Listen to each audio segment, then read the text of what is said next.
El diumenge 10 de juny es va disputar a Mollet del Vallès al Memorial Ezequiel Martín. El campionat, que ja va per la seva 11a edició, va comptar amb la participació de pràcticament 130 participants, augmentant la xifra d'inscrits en comparació amb l'edició del 2017 i establint d'aquesta manera un nou rècord de participació.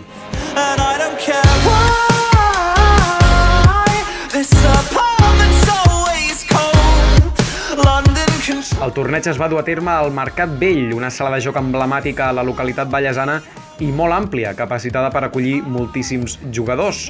Mollet és un municipi del Vallès Oriental, situat aproximadament a 17 quilòmetres de Barcelona, amb, si fa no fa, 50.000 habitants. Val a dir que aquesta població posseeix un dels clubs d'escacs més antics de Catalunya, el Club d'Escacs Mollet, fundat l'any 1931, un club que va guanyar la divisió d'honor de la Lliga Catalana d'Escacs l'any 2016.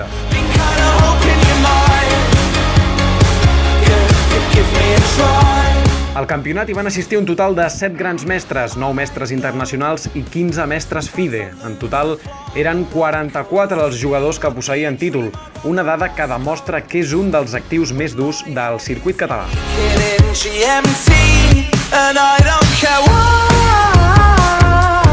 Els titulats internacionals van apurar les seves opcions per aconseguir punts del circuit als campionats de ritme ràpid. En 2 setmanes comença la bateria de tornejos de ritme lent i els punts que s'atorguen en aquests oberts són molt superiors als dels actius.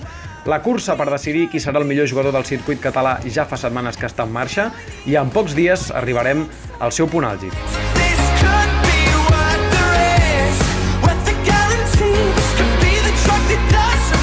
Una de les particularitats de l'actiu és la celebració d'un campionat paral·lel dirigit només a nens menors de 16 anys.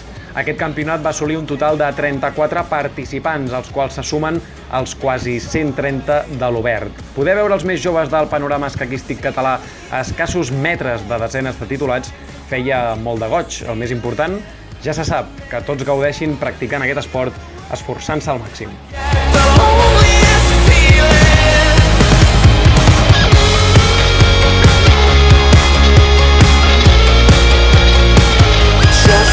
Finalment, el campió del torneig va ser el gran mestre Álvar Alonso, del Gerunda. El català va acabar el campionat imbatut, cedint tan sols 3 taules i sumant 7 punts i mig en 9 enfrontaments. Amb també 7 punts i mig trobem 2 jugadors més, el gran mestre colombià Jaime Alexander Cuartas, del Peona i Peó, i el també gran mestre Marc Narciso, de l'Escola d'Escacs de Barcelona. Tots dos, però, van tenir pitjor desempat que el campió, fet que els va deixar en segona i tercera posició.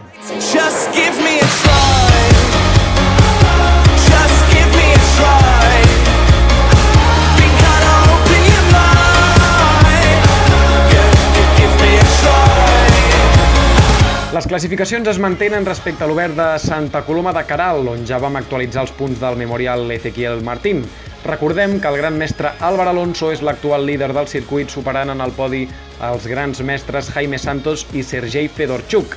Salomé Melia és el líder del tram A, superant Orelvis Pérez i Frank Breaker. Ivan Paquico lidera el tram B amb 30 punts més que Olga Dolzikova i que Cristian Fernández. Al tram C, Ramon Vicien és el líder amb més puntuació que Naman Kiumar i Matías Ruiz.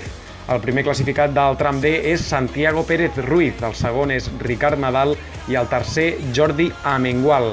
El tram E l'encapçala l'Antonio Ballester, qui supera Ima Montoliu i Ricardo Carranza, i campió provisional del tram F és Diego José Trias, amb més punts que Joel Pérez i Jordi Salvador. Pel que fa als catalans, el líder és Álvar Alonso, per damunt de Marc Narciso i Miguel Muñoz.